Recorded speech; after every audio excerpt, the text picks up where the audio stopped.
you. I appreciate it. Hey, man, how are you? Good, how are you? Doing well, man. Good. With Elijah, how do you develop late hands? He's got late hands, he's got strong hands. How do you develop that? Just a lot of ball skills, drills in practice, but I feel like that's kind of a natural thing that especially a guy like Elijah has. Good quality, good feel, and a lot of reps put into it. But yeah, we just try to drill as much as we can and try to put those guys in position in practice that will translate to the game.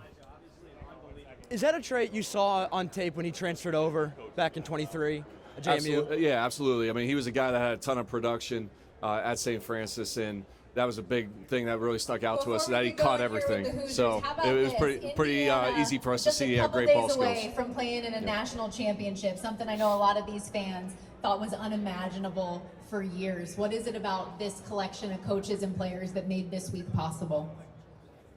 Well, we're here because we're prepared the right way and we have the right people on the staff and in the locker room, and we've got tremendous support from our president and our athletic director, and we have a great fan base. And, we have a plan and a process, and we have great leadership and good players, and we've been very consistent in terms of our play in all three phases, so we've met every challenge. So the novelty of being here, to us, isn't there. We're here. We got a job to do, we got a challenge to meet, and we got 2 more days of prep. You mentioned this fan base. They have showed up every step of the way. Anything you want to say to some of the fans that are in attendance here and going to be at the game on Monday? Well, if you're not sure you can make it down, find a ride. Yeah, the Big Ten Championship last week against Oregon, the Rose Bowl. Yeah, Indiana fans, largest alumni base in America. A lot of people didn't know that. And, it's been huge for us. Thank you. Best of luck. Thank you.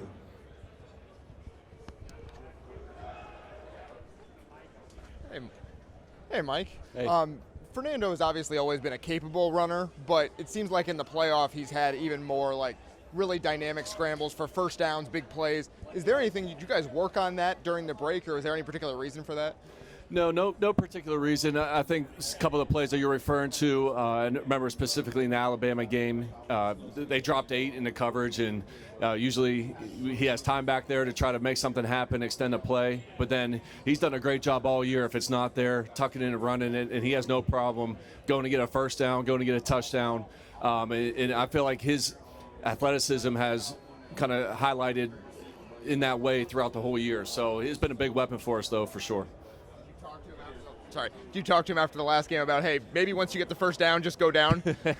Yeah, there was a few times, especially whenever we had the lead, in a comfortable lead, that we were just telling him to be smart. And but that's a hard switch for him to turn off at times. He's such a competitor. But no, he's done a good job, getting out of bounds when he can. And we know that he's got to stay on the field. So we're in his ear about that a little bit. Yeah. Thanks, Mike. Appreciate it. Yep. Hey, Mike, Paul with USA Today. Nice to meet you. Nice to meet you. When you guys arrived here as a staff and bringing over the program and the system that you had run at JMU, as you came here almost 2 years ago, what was the initial core messaging that you guys provided to really the holdovers to help translate what you had achieved and help them see the big picture? Yeah, for those guys, it was first of all just getting to know them as people, but then after that, it was a lot about, hey, here's what we can do, here's how we see you fit in our offense, and then the production that we were able to have, especially on our side of the ball, and obviously the defensive side of the ball. I feel like that excited some of the guys, and the system has been proven throughout the last few years, and I feel like that was able to keep some guys around. And then as far as the actual messaging, though, it was all just about the day-to-day process, and that's something that Coach Cignetti has spoke about for a long time, since the day really I started working with him. If you put the work in, if you make the sacrifices, if you're consistent, you're going to reap the benefits on game day. And we had a lot of talented guys that did stay from that previous staff and through the coaching change, and we're very fortunate for that because a lot of them are still making big contributions for us. And how much did you rely on the players who had come with you to help deliver that message? Were you relying on guys like Elijah and so on to hammer it home? Yeah, that definitely helped. And not only are these guys great on the field, but they're great locker room guys. They were great in the weight room, and I feel like that's where it really all started back in that first January, February in the training sessions. I feel like they just kind of set the tone, the expectations, and I feel like the guys that were part of the previous team did a great job of assimilating that in some regard. And then we had a lot of good guys that were hard workers there as well. But there's no question about the guys that we were able to bring with us helped smooth that transition over and probably made it happen a lot quicker than maybe some other situations. Yeah. Coach, when you look at Roman Hemby as well as Kaelon Black and the rest of the rushing attack that you have here on the offensive side of the ball, just what you can say about having that stable and so many strong players there. I mean, we have a 1,000-yard back already, and there could be a second one after this game. So what's it like to kind of delegate who's getting the ball? Well, yeah, it makes it very easy. For me, when we're calling plays, it's not, I don't care which one of those guys are in there. Then you put Kobe Martin in the mix. They're all very similar. They can obviously get you the tough yards. They can catch the ball in the backfield, and we've been really solid in protection with those guys. They've been a benefactor of some of the great blocking that we have up front. Our O-line's doing a great job. But those guys, I feel like really, since the playoffs started, they're running with an edge. They're doing a good job keeping the ball moving forward, not trying to get too cute. They're getting yards after contact. It's been really fun to watch those guys run these last few weeks.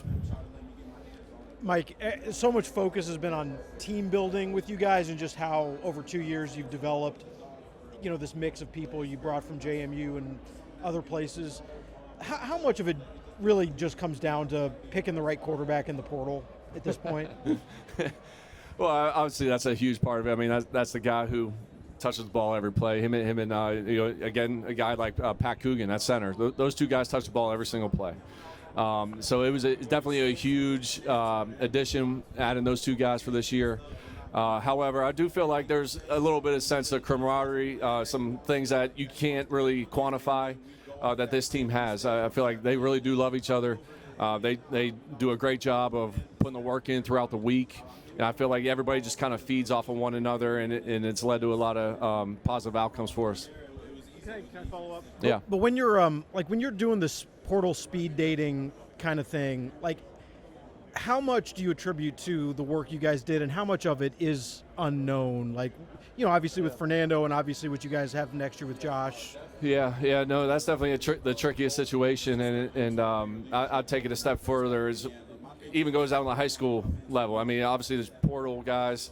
It happens a lot quicker, but I feel like you can get a pretty good sense of who a guy is in a short period of time. I mean, in the production that these guys have on the field is usually something that we look for. So usually if they're productive, you could probably bank on them having some of the other traits that you're looking for: good character, sacrifice, commitment. And Coach Cignetti has a really good feel for bringing the right guys in a shorter period of time, like you're referring to. But he's just kind of got maybe that sixth sense feel to it. Yeah. Mike, when you look at Curt Cignetti and him taking a chance on you taking a chance on him, from that first day that you started working together to now being here at the national championship, what has that road been like to give and take from each other and learn from each other? Yeah, early on it was definitely me taking it, just taking it all in, learning from him, his experience throughout his career up to that point at IUP, not only as a head coach but also as an offensive-minded coach. And I feel like over the years, probably whenever I got to JMU, I took another step in the game plan process, but also whenever I became the offensive coordinator there is whenever I feel like our collaboration really started to go. And it's just a constant thing every single day. I feel like that's the one thing I love about Coach Cignetti, working with him, is he's always hungry, always looking for the edge, always trying to get better, and it just feeds off on us as coaches, but also down to the players. And when you look to the fact that it worked at JMU and now it's working in Indiana, what is part of that secret sauce that it doesn't matter where you are with Coach Cignetti, it works nationally? Well, number one, I would attribute it to the players that we have. Obviously you can see that some of the guys that we brought from JMU are having great success here at the Big Ten level and nationally.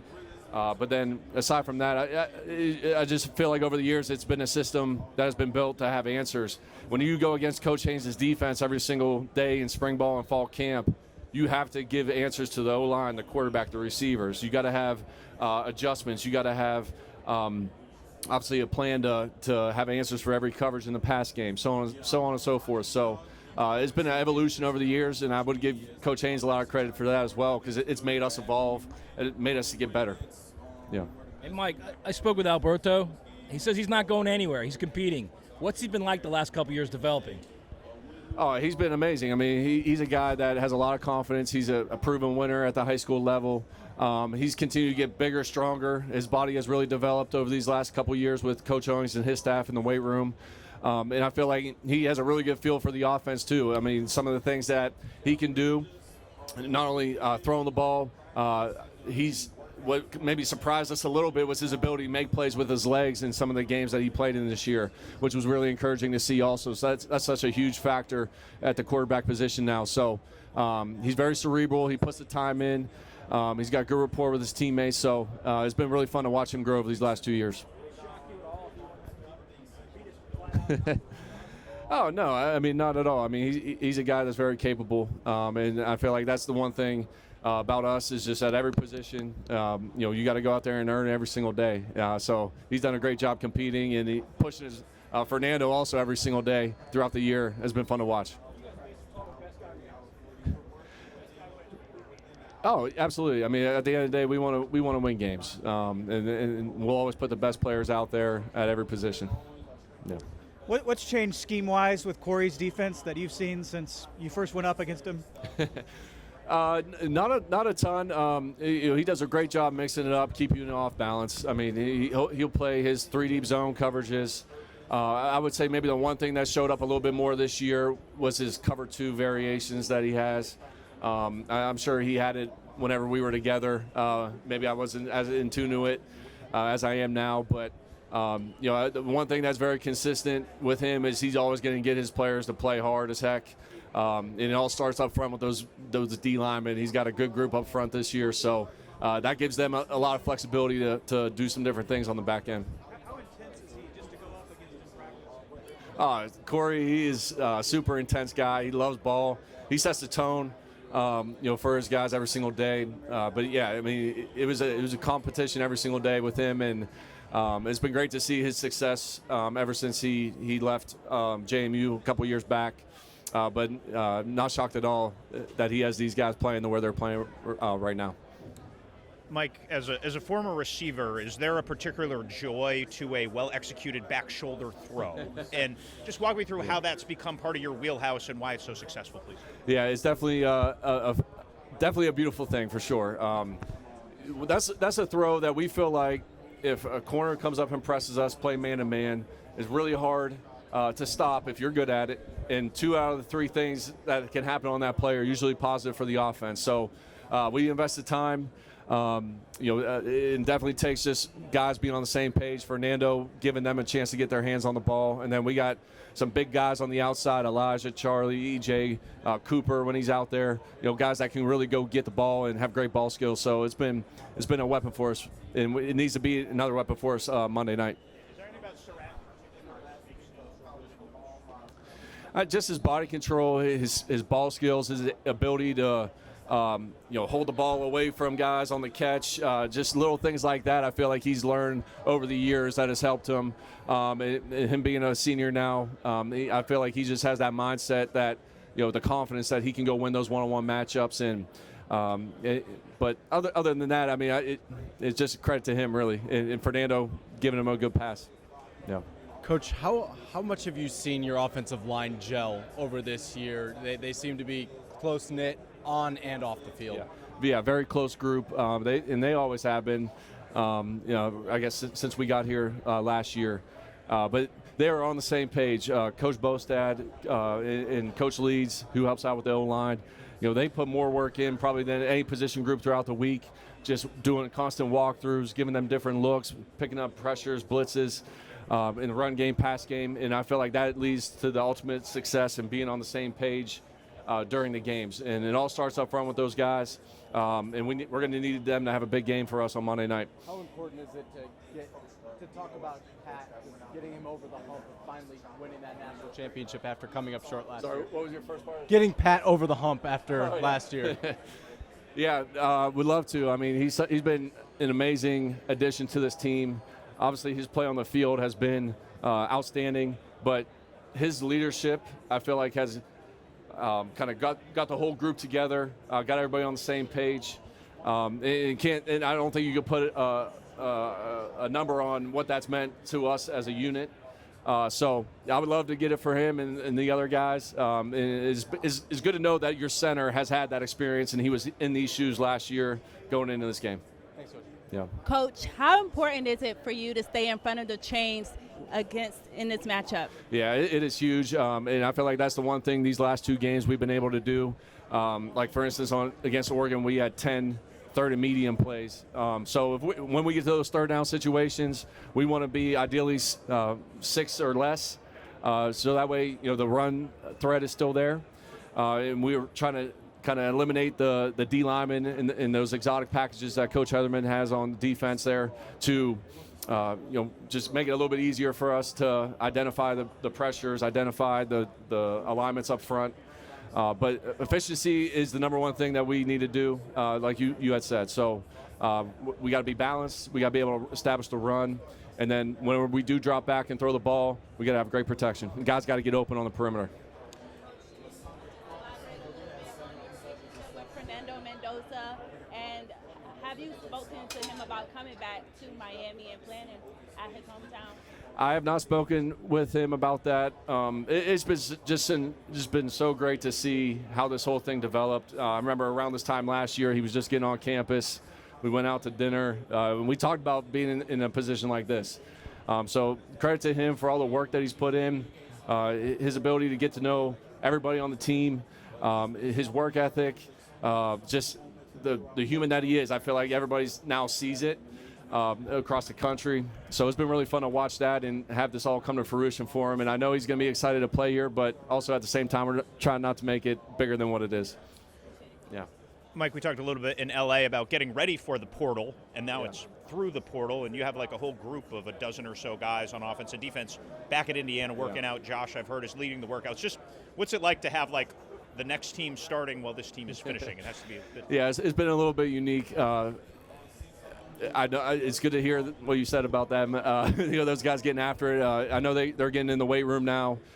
We've tried to just focus on this team for right now. But it is exciting. Some of the additions we've been able to bring in, guys that have a lot of experience, a lot of talent. So whenever we get back next week, we'll be able to get up started with those guys and really get them going with the offense and get them accustomed to what we'd like to do. Yeah. Thanks. I'm sure you've been asked about this. Corey said you were best man in his wedding, if I have that right. Sorry, I can't hear you. Corey said you were best man in his wedding. Did I? I was not. I was at his wedding. Oh, maybe it was your wedding. Maybe it was Coach Haynes. Yeah. What do you remember about the wedding? Anything in particular? I saw Corey smile, maybe for one of the first times ever. No, it was a lot of fun. I mean, it was a great venue up in Maine, and just beautiful event. So, hi, Coach. One of your successes or secrets seems to be the high turnover margin of your team, which also means that you don't turn the ball over that often. Yeah. Can you talk a little bit how you teach discipline? Or how you adapt your game plan to have low-risk situations?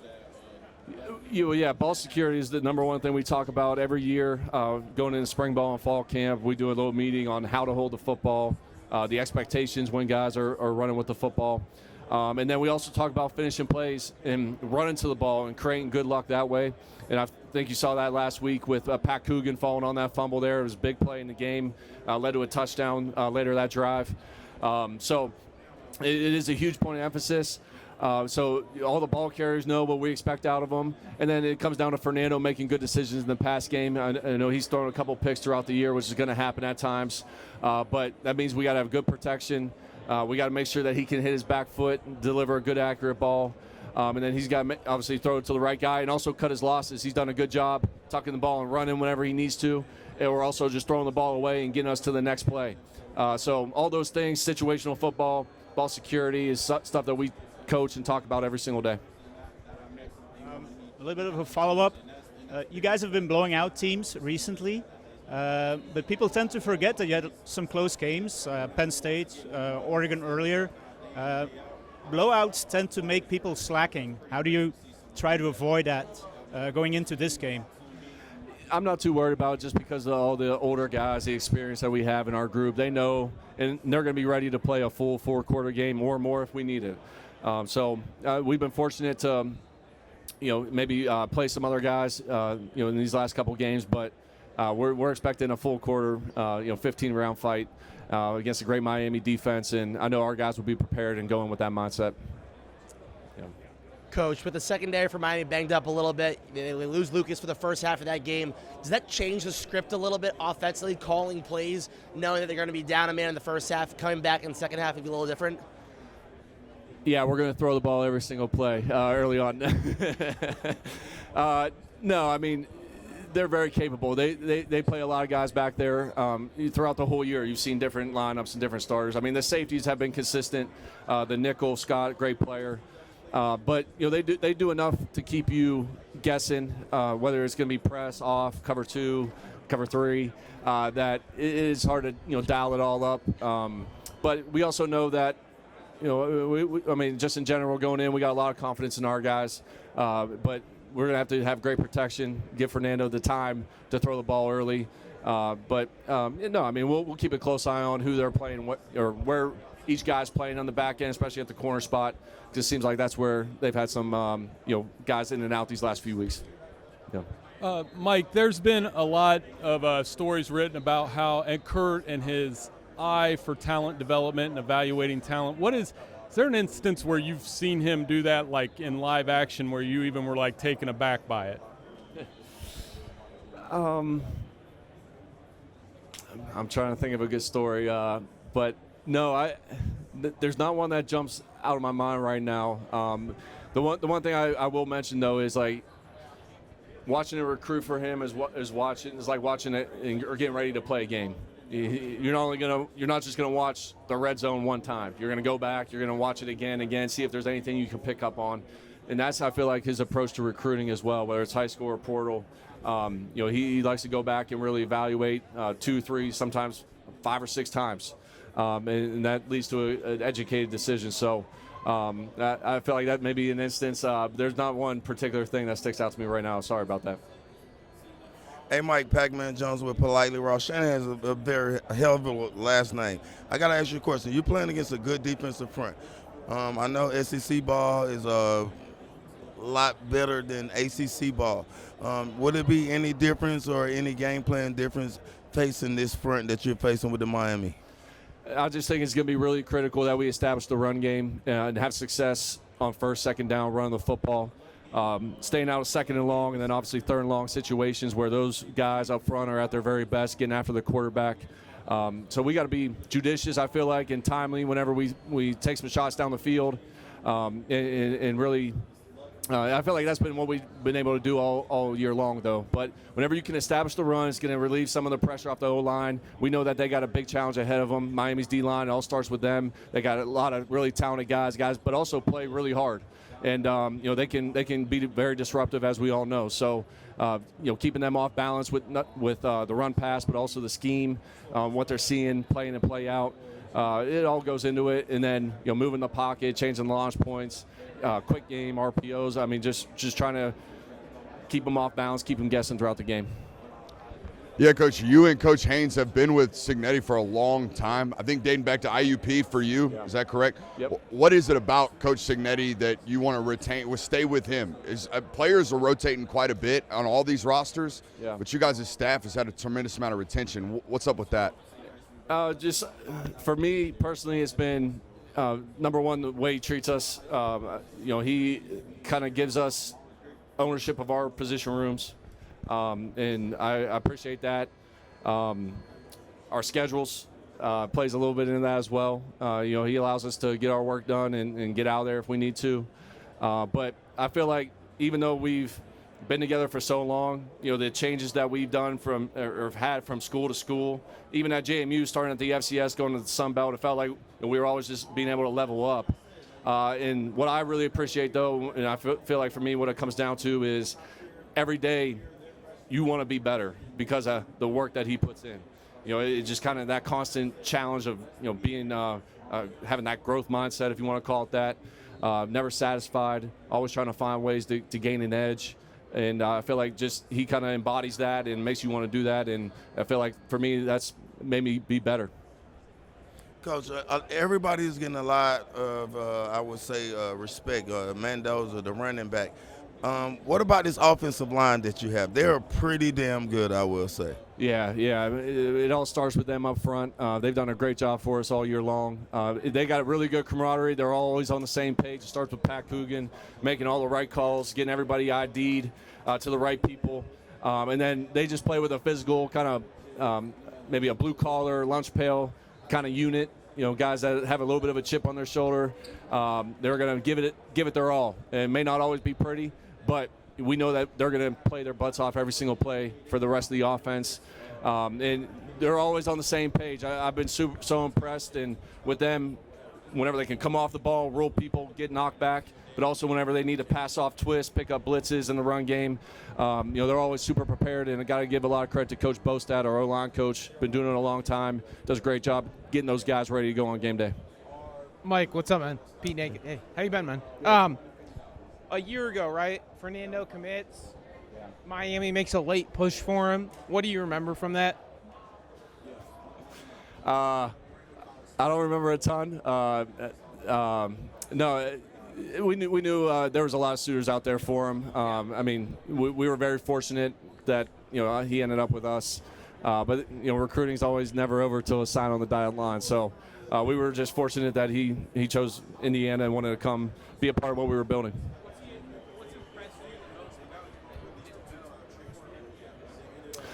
Probably just his work ethic, his love for football, his competitiveness, and then lastly, whenever he got kind of that crap knocked out of him a few times this year, his ability to bounce back and not let that affect him. There was a couple plays. Iowa stands out to me. Penn State, he got hit a little bit, and then that first play against Ohio State, it was I would say everybody was holding their breath a little bit on that one. But just his willingness to lay it on the line every single week for his teammates, I've been very impressed with. Yeah, thanks, Pete. Hey, Mike, when you're building player-coach relationships, what is the dynamic that Coach Cignetti expects you and kind of puts onto you and the other coaches to make with those players? I mean, it always starts with just getting to know who that person is outside of football, just knowing the background, knowing the family, just trying to know them on a personal level. That way, whenever you're coaching them hard on the practice field, they know that it's their best interest as a player, and it is never personal. But I just feel like keeping the main thing, always respecting their time, just being there, knowing that you have their best interest at their heart, always being honest with them. I feel like it is something that he's always taught me, and I feel like that's what players want. They want honest feedback and things to get better at, things they're doing well. And at the end of the day, they know exactly what it is. They're very black and white, and they can go out there and make those proper adjustments. And what about the tone that he sets for the rest of the team and the coaches? I mean, he sets a tone every single day. Just his and for us, it's been a lot of like eliminating distractions, understanding that what we've done up to this point is not going to earn us anything moving forward, whether that's after the third game of the year or right now. Just day to day, keeping the blinders on, just focusing on practice or meetings and stacking those throughout the week as it leads into game day. How happy are you that you don't have to throw the ball towards D'Angelo Pons on Monday? Yeah, I've seen enough of that during practice. I'm tired of watching him get PBUs and wearing us out a little bit on the perimeter. But no, I mean he's a great player, super competitive guy, and it's been fun. He's made every single receiver in our room a lot better going against him every single day. Yeah, thank you, Mike. I think people look at your path to get here. obviously Coach Cignetti's path to get here, the fact you don't have a ton of 4 and 5 stars, that Indiana's history, all that, and they think like this is some great magic trick you guys have done in order to have this level of success. Does it feel that way to you, or is this just like showing up to work and doing it the right way? I would say for the most part, it's showing up to work, being consistent, putting the time in, and making those sacrifices just like we ask the players to do, to be the best that they can be. There's a little bit of that. I do feel like the guys that we've been able to bring in, specifically here to IU, it definitely helped the transition when we brought the guys from JMU with us whenever they were in the portal. That definitely helped bridge the gap a little bit faster. But then from there, it's all about bringing the right people, because there's a lot of really good players out there. But having guys that have a team-first mindset, guys that are willing to commit, guys that really love football. I feel like we have a group of guys that, kind of check all those boxes. And I feel like, you combine that with the talent that they do have. Maybe they were just underrated as recruits, mentioned in the 4 or 5 star thing. Maybe they were just flew under the radar, which happens quite a bit. And everybody's just kind of seeing, their growth and development and throughout the years. That has brought this whole team together. Hey, Mike. Ladies and gentlemen, please stand by as the Hoosiers rotate podiums. Can I ask this right quick? You guys have so many players on your roster with incredible stories, pathways to get here. To me, in a lot of ways, Elijah epitomizes. He goes to St. Francis, he changes high schools, comes to JMU. He said he was like emailing coaches trying to get any kind of hit, and now here he is, one of the best receivers in college football. Yeah, I'm so happy for him. I remember recruiting him when he was in high school. It was, I think, during the COVID year, and we were FCS at the time. We didn't have quite as many scholarships. He made a good move to go to St. Francis, which got him the scholarship to St. Francis University in PA. And actually from there, he worked with one of my former college teammates and roommates, Marco Pecora, who's offensive coordinator there. So when Surratt went into the portal, I called him, and he gave us a glowing recommendation. And everything that he told us was spot on and became true. But, yeah, I feel like we do have quite a few of those guys that were under-recruited, had to take the path less traveled to get to this point. And it's definitely a little bit of a chip on their shoulder mindset, but now they also have the confidence that they belong, and that not only that do they belong, but they're some of the best at what they do across the country. Yeah. Maybe to follow up on that, my previous question, is the magic trick just the ability to see talent in guys that maybe get overlooked from some other folks? I think there's a little bit of that. We don't get too enthralled with, height. Obviously it's important, but we know that being a football player is different than running a 40 time or jumping 40 inches in your vertical or being able to squat 550 pounds. You got to have functional strength. You got to have kind of a knack. You got to be smart. You got to have a good IQ, the work ethic, all these other little things that go into being a good football player. Obviously, we've been able to hit on some of those with guys like Elijah and maybe an Aiden Fisher, D'Angelo Pons. But then we also have highly recruited guys like Omar Cooper, who was a 4-star. Yeah. And he has done a good job of developing in the weight room and putting the work in outside the building, things that maybe these other guys have rubbed off on him too. So it's a little bit of both. But I feel like there is a little bit of a special thing that this team has that it's hard to put your thumb on exactly how it got to this point, other than that they love playing ball. They care about one another, and the focus and the week-to-week mental intensity that's taken to get to this point, they've been able to live up to that and meet every challenge. Sig said that you have a play called Wizard that was installed for this week. Is that like an inside joke about everybody thinking that this is some sort, he's a wizard or something, or was that just the name of the play? Well, I guess if he mentioned it, I guess I can talk about it. No, it's really just kind of a word association with another play that we have, just so these guys can remember it a little bit easier.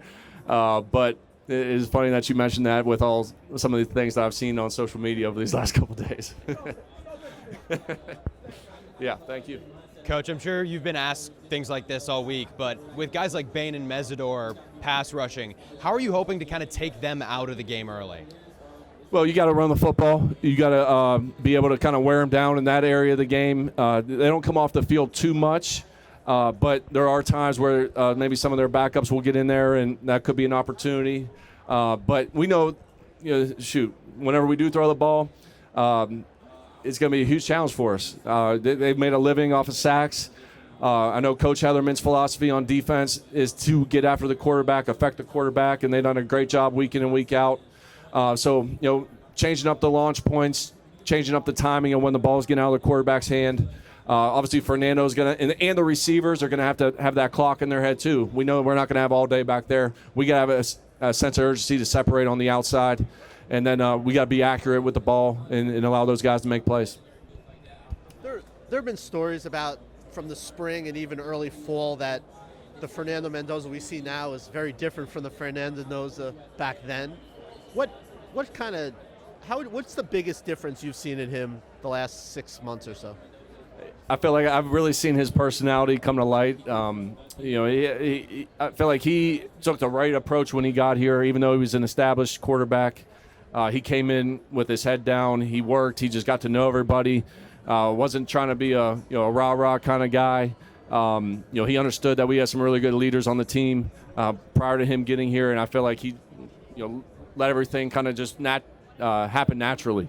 But the one thing that I've been very impressed with, and I feel like his teammates really learned about him, was just his competitiveness, his toughness, his ability to shake off a bad play, come right back, shake off a good play, still be the same guy the very next series. His ability to kind of get the whole group together too, and his work ethic is off the charts. And those are things that you didn't really know until you got to the season. What about any in-game stuff that you think he's taken big leaps in? Definitely his footwork, his timing in the pass game, his willingness to keep the football in the run game whenever those opportunities present themselves. Coach Whitmer got to give a lot of credit to him, getting him ready and prepared every single day. But you can definitely see his comfortability in the pocket. When you're 3rd and 8, you got to have a 15-yard throw. He'll stand in there. He's got good feel. And he'll deliver a great, accurate ball down the field. Also, trust the protection around him and stay in the pocket. That was one point of emphasis that we had for him coming out of previous years with him. And he's really took that to heart and got. I would say he's really good at it now compared to where he was in the spring. In terms of he would take off and run too much? Yeah, just get a little panicked. Maybe rush through his reads, not do his footwork. Those were things that were happening in spring ball, going against Coach Haynes' defense. But then it took maybe 2 or 3 games early on in the year. But then once he got that rhythm going, I feel like he's been spot on, and he saw the benefits of it on the game film after those first couple games early in the season. When you saw him in the portal, are you thinking we could? You couldn't have envisioned this, right? Well, I don't know if anybody could have envisioned where we're at now. We knew we had a good team. We knew that. If we stayed healthy, which we've been able to do for the most part, that we were going to have a chance to be a really good team. But we also knew that throughout the year there's some ebbs and flows. Keeping guys off social media, keeping them focused on what they need to do week in, week out is just as important as the X's and O's throughout the year. Just going in with the right mindset. And I feel like that's the one thing that has separated this team: the maturity of them, their ability to know, take every week as a new challenge. Has got us up to this point, and it's just kind of been a want-to-know mentality. Yeah.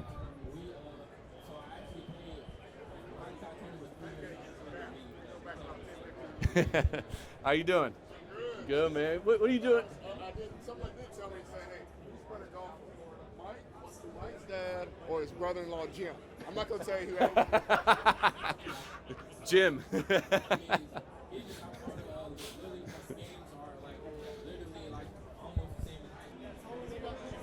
Hey, Zach. Nobody can give me crap for picking against you this time. I want to ask about Fernando. We've asked you this in different ways, but do you remember specific moments, in kind of your early impressions of him, working with him in particular, when you sort of thought, I knew he was good, I saw him on the film, but maybe I didn't know the tools were this advanced, or I didn't know he could do that? Were there things early, in spring practice in the winter, that you sort of maybe discovered about him that maybe changed even your perception of what he could do in your offense? Yeah, I would say there's 2 things there. Number one, what really stood out was just his arm strength, his ability to throw the ball 35 yards on a rope from one hash to the other sideline, like you saw last week against Oregon a couple times.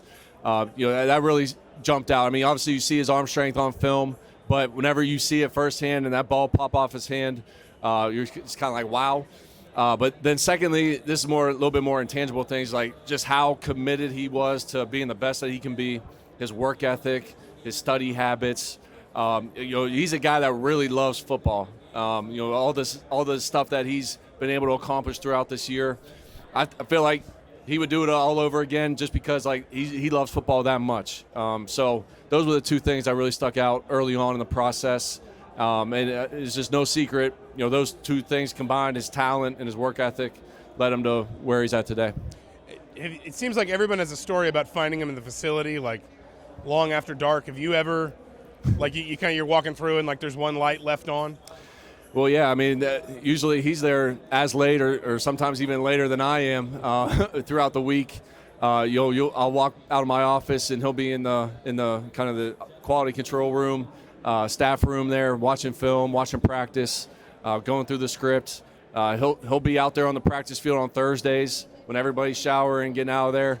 He'll be out there running through the plays again, mentally on air. Just him or his brother, some of our managers out there working with him. Those are the two things that really stuck out to me, just because again, I just never been around a guy who is willing to do those things, and it's pretty special to see. How do you balance, I guess, with a player like that, the moments when you sort of tell him, hey, give yourself a break, don't go too hard, don't maybe fill your head too much, but also maybe recognizing that's a player that you can handle a little bit more, you can give him more to study, you can give him a little bit more responsibility. What's that balance? Yeah, there's definitely a balance there, and that's where I feel like Coach Whitmer, is very detailed and very organized throughout the week. So anything on top of what we're doing with them from a schedule standpoint, I feel like Fernando's a guy who, number one, can handle all that. Number two, he kind of likes it black and white to a degree. He's going to be able to study it. He's going to be able to see it. That way on game day, he's able to diagnose things really quickly. But I feel like he's a guy who can never really get enough, and you never want to kind of pull the reins back too much on that. Yeah. Hey, Coach. Hey. If you guys pull it off on Monday, Curt would be, the oldest coach to win his first title in quite a while.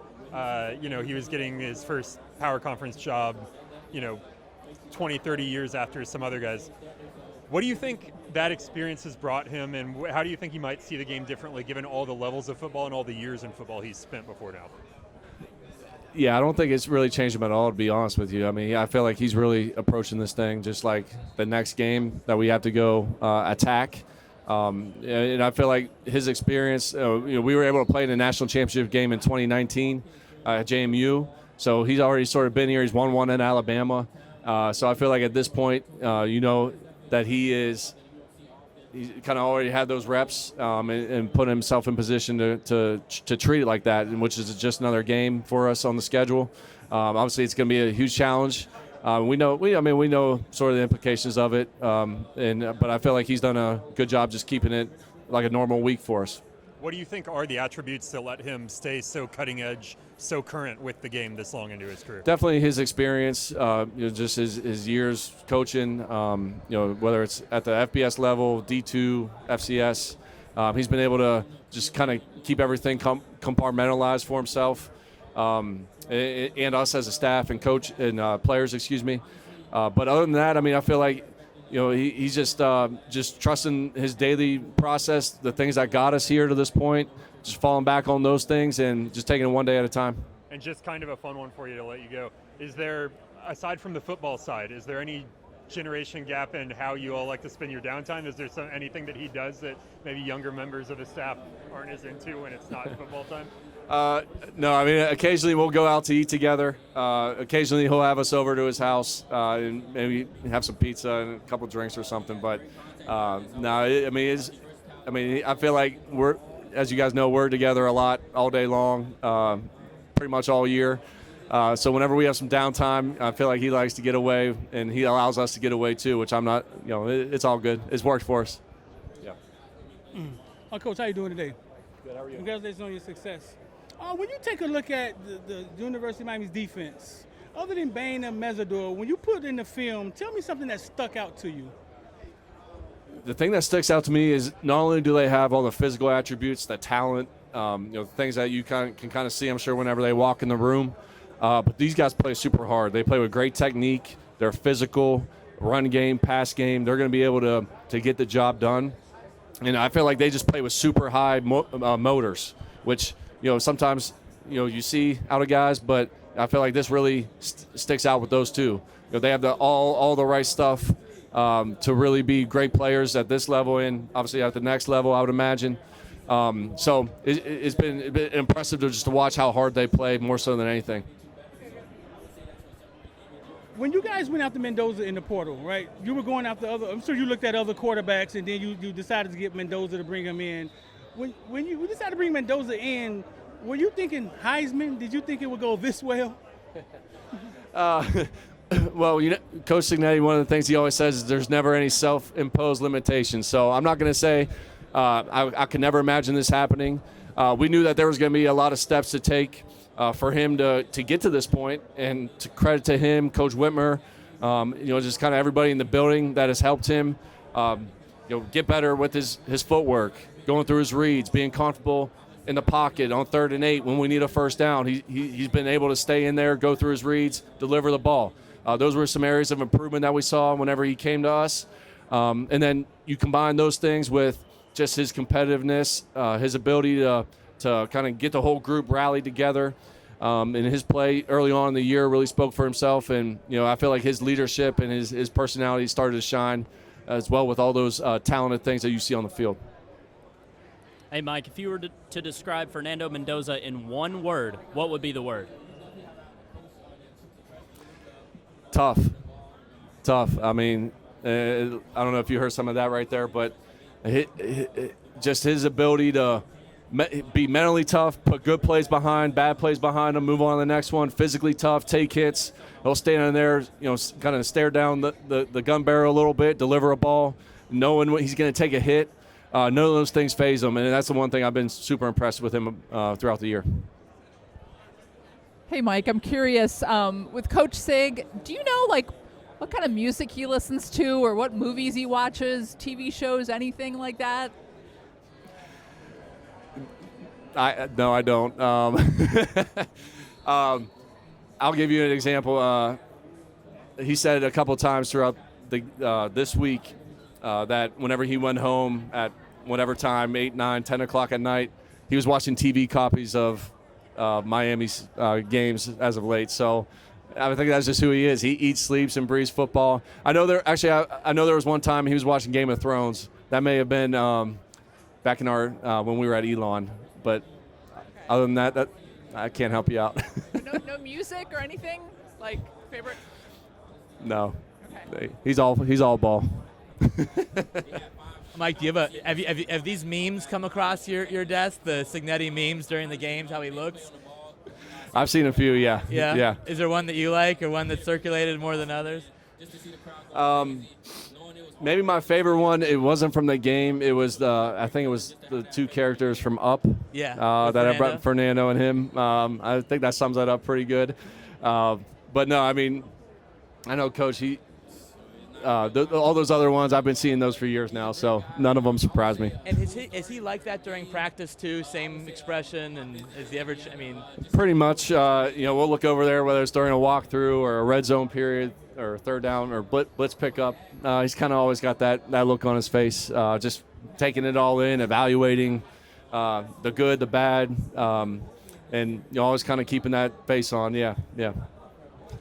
Coach, I know you've had a lot of veteran offensive linemen come in, but one in particular I'm curious about, Khalil Benson, and kind of what he's added to that group.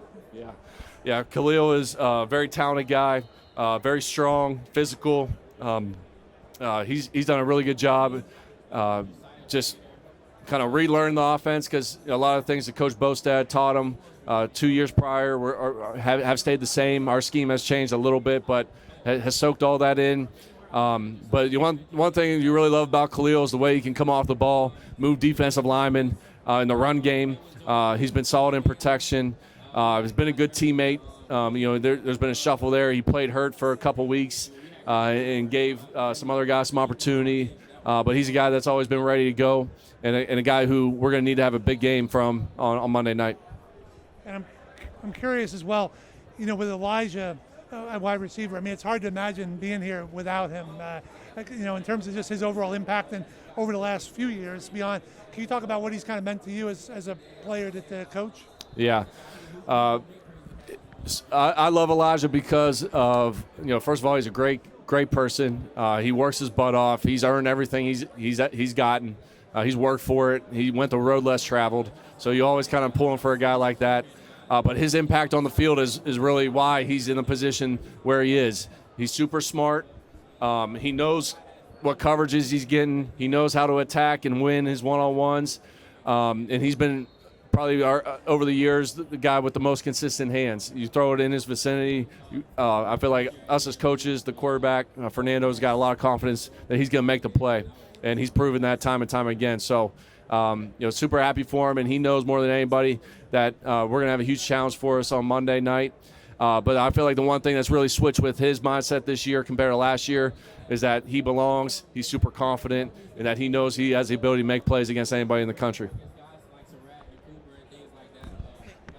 Hey, Coach, Sig would be one of the oldest coaches, certainly the oldest coach in recent memory to win a title for the first time. Why do you think it took so long for him to be hired at a major conference?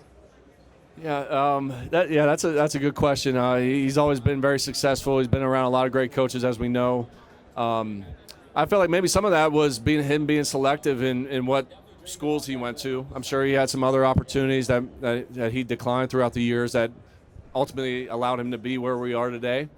And I feel like he's always been very smart and strategic, and no different than whenever we go to game plan.